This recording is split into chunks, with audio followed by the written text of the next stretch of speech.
सड़क से संसद तक हम लोगों ने संघर्ष किया था। जातीय जनगणना हम लोग चाहते थे, लेकिन बिहार में हम लोगों ने जाति आधारित गणना हम लोगों ने कराया है।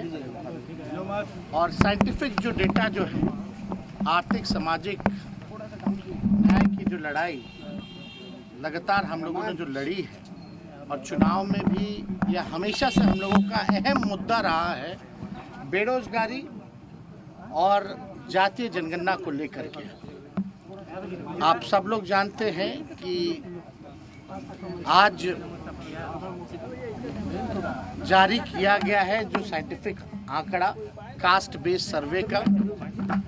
जातीय जनगणना बिहार की जनता में, गरीबों में भरम फैलाने के सिवा कुछ नहीं है।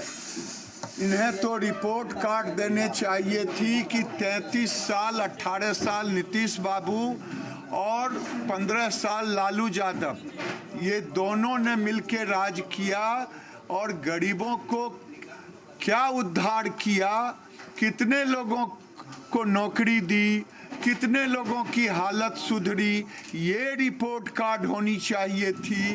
अब ये रिपोर्ट कार्ड जातीय जनगणना का देकर के लोगों में भरम के सिवा और कुछ नहीं। आज जो जातीय सर्वेक्षण आए हैं, इसका अध्ययन करेगी भारतीय जनता पार्टी, किस मैकेनिज्म से इसको किया गया, और उसके बाद जरूर अपना बयान दें। आर्थिक सामाजिक सर्वेक्षण नहीं जारी किया गया, जिसमें करना ही चाहिए। जब आपने जातीय जनगणना किया तो ये तय हुआ था कि उसमें आर्थिक और सामाजिक तौर पर किसका उत्थान हुआ, किसका नहीं हुआ, इसको भी जारी करना चाहिए।